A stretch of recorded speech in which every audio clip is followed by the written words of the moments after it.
আপনারা প্রত্যেকে হয়তো জানেন এসআইআর শুরু হয়ে গেছে এবং এসআইআর ফর্ম প্রত্যেকের ঘরে হয়তো চলে গেছে।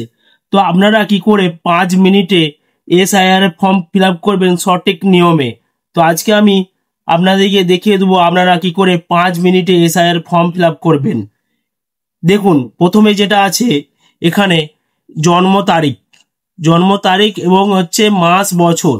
তো এখানে প্রথমে যেটা দিতে হবে, আপনাদের ভোটার কার্ডে দেখবেন জন্ম তারিখ এবং মাস এবং বছর দেওয়া আছে, সেটা আপনাদেরকে এখানে বসিয়ে দিতে হবে প্রথমেই। তো এখানে আধার কার্ড নম্বর দিতে হবে, আধার কার্ড নম্বর এইখানে বসাতে হবে। আধার কার্ড নম্বরতে যদি আপনাদের ফোন নম্বর লিঙ্ক থাকে তবেই আপনারা এখানে আধার কার্ডের নম্বরটা বসাবেন। এবং এখানে মোবাইল নম্বর লেখা আছে দেখবেন, এইখানে মোবাইল নম্বরটা আপনাদেরকে বসিয়ে দিতে হবে, যে মোবাইল নম্বরটাতে আপনাদেরকে যোগাযোগ করতে পারবে। এবং এখানে দেখবেন পিতা অবয়কের নাম, মানে এখানে যদি আপনার পিতার নাম থাকে এখানে আপনারা পিতার নামটা বসিয়ে দিবেন।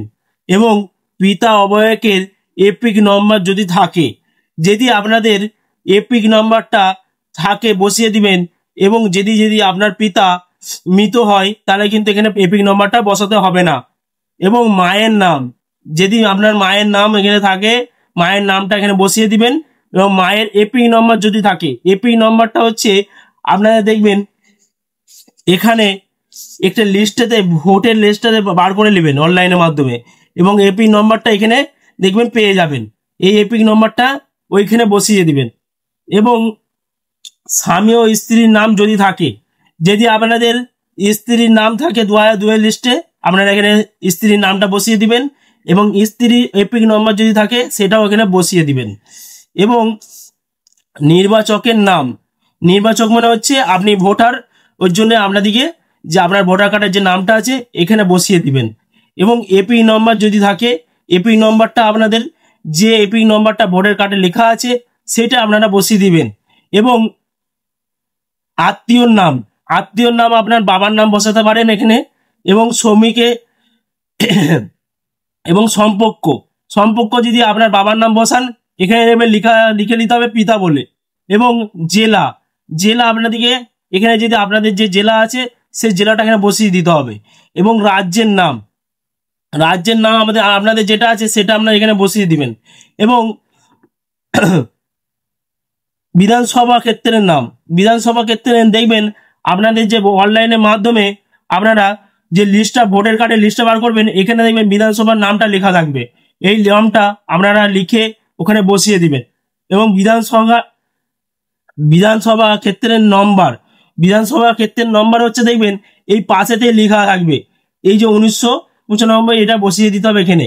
এবং অংশের নম্বর, এখানে দেখবেন অংশের নম্বর লেখা আছে, এই অংশের নম্বরটা আপনারা দেখবেন এখানে পেয়ে যাবেন। এই অংশের নম্বরটা আমাদের দিয়ে এখানে বসিয়ে দিতে হবে। এবং হচ্ছে এখানে শ্রমিক নম্বরটা এখানে বসিয়ে দিতে হবে।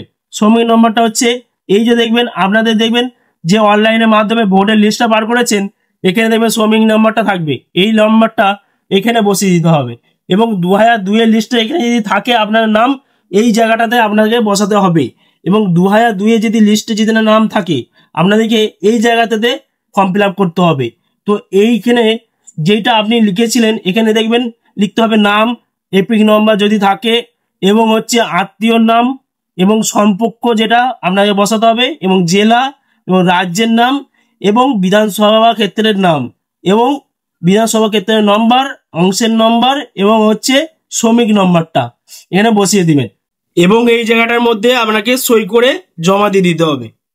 ভিডিওটা দেখে যদি আপনারা বুঝতে পারেন অবশ্যই আমাকে কমেন্টে বলবেন। এবং ভিডিওটা দেখে যদি আপনাদের হেল্পফুল হয়ে থাকে অবশ্যই লাইক করে দিবেন। এবং ভিডিওটা আপনাদের সবার সাথে শেয়ার করে দিবেন, তাদেরও হেল্প হয়ে যাবে। এবং সাবস্ক্রাইব করে অল বাটনটা প্রেস করে দিবেন, এই ধরনের রিলেটিভ ভিডিও আমার চ্যানেল থেকে পাবেন। এবং ভিডিওর সাথে সর্বদা সবসময় আমি একটি কথাই বলি, আপনারা ভালো থাকুন, সুস্থ থাকুন, এবং অল ইন্ডিয়া বাংলা টিপসের সাথে সর্বদা সবসময় জুড়ে থাকুন।